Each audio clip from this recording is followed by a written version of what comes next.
Hi kindergarten, welcome to your Thursday writing lesson. Today we are learning to use our new vocabulary in our writing, and we will be successful when we can use the words that we learned from Baboon's Nest in our writing. So it's very important that you go and do the reading lesson first for today, because Miss Papadam is explaining the three new words, twirling, whirling and bear, and then you can come and do this.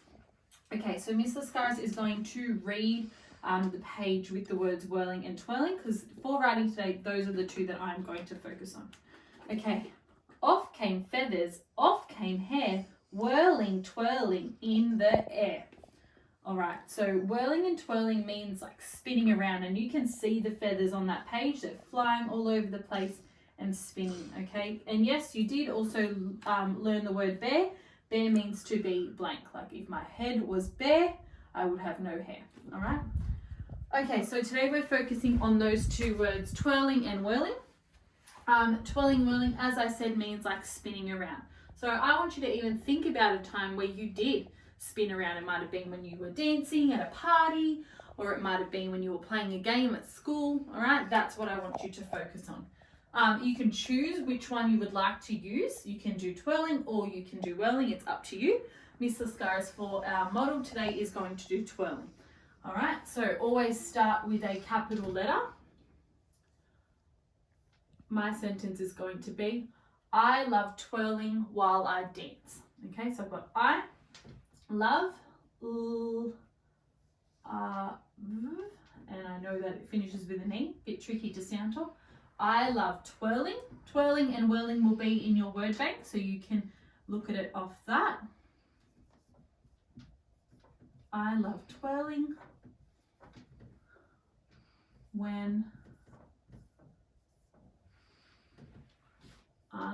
remember when you have I in the middle of a sentence, it always has to be a capital. I love twirling when I dance. And again, I know that it finishes with an E. I love twirling when I dance. All right, I'm going to check my checklist.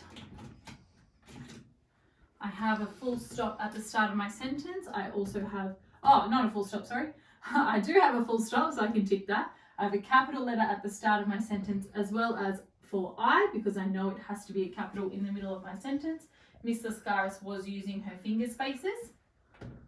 Miss Lascaris tried her best to sound talk love and dance, even though you can't hear the E on the end, and love is a little bit tricky. The O is making like an A sound. All right, but try your best if you're going to use words like that for sound talking. And one more time reading it. I love twirling when I dance, and that makes sense. So I can tick that off. You're going to do the same with your checklist. Remember, I don't want your sentence to be the same as Miss Lascaris. I want you to have a go at writing something different, but with the words twirling and whirling. Okay, also don't forget that there is going to be a little challenge task, and there is also going to be another task if this is a little bit too tricky. Have fun, bye.